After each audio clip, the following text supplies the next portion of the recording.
குழந்தைகள் பள்ளி செல்ல மறுப்பது ஏன்?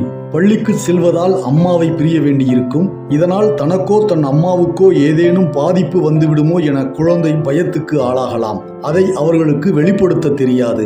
அதனால் பள்ளிக்கு செல்ல மறுத்து அழுது ஆர்ப்பாட்டம் செய்வார்கள். எனவே இது ஸ்கூல் போபியா கிடையாது, பெற்றோரை பிரிந்து செல்வதற்கான பயம் என்றுதான் சொல்ல வேண்டும். சில நேரங்களில் தொலைக்காட்சிகளில் பார்க்கும் சில சம்பவங்கள் கூட குழந்தைகளின் மனநிலையை பாதிக்கும். உதாரணமாக, தொலைக்காட்சியில் ஒரு விபத்தை காண்கிறார்கள் எனில் தன் குடும்பத்துக்கும் இதுபோல ஏதாவது நடந்துவிடும் என்ற பயத்தில் பெற்றோரை பிரிந்து பள்ளி செல்ல மறுப்பார்கள்.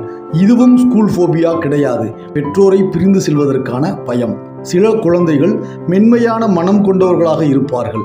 இவர்கள் பள்ளியில் பிற குழந்தைகளின், ஆசிரியர்களின், வேன்றிவர், ஆயா ஆகியோரின் கேலி கிண்டல்களுக்கோ பயமுறுத்தலுக்கோ ஆளாகி இருக்கலாம். அதனால் பள்ளிக்கு செல்ல மறுக்கலாம்.